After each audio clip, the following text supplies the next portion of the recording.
Kimpait Antikeesh, los invito. Cajo que Shimba Guateanechtupecastale, que salgan a caminar si están en un pueblito. Tetushiane Ashobo, donde hay selva. Menelo Hachuman Hatzots, porque es hermoso. Tia Cachantele Hatzotzilikusí, que no Ashobo, para que disfrutes de la belleza que ofrece la selva. Te velakine en este día, Hok en Shimba Lietelinchal, en este día salí a caminar con mi hijo. Yetelimpek y mi perrito. Takvinakchantik tulaka le vayan taxutula, vamos disfrutando todo lo alrededor.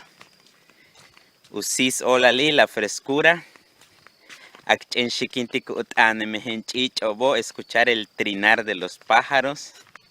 Lehelo achman hatzutz, ese es muy hermoso. Maadebo otbili no es de paga. La Ananakchanhok o Shimbal, por eso debemos salir a caminar. Tialakchan, Uhatzotzilikusik, Tonenukuchkashobo, para disfrutar lo hermoso que nos regala la selva.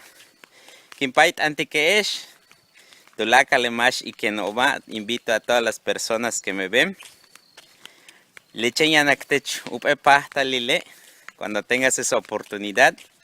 Cajoque Shimbal y Chilenukuchkashobo, que salgas a caminar entre la selva. Hola, les envío saludos. Incabay José Javier Maichan, mi nombre es José Javier Maichan.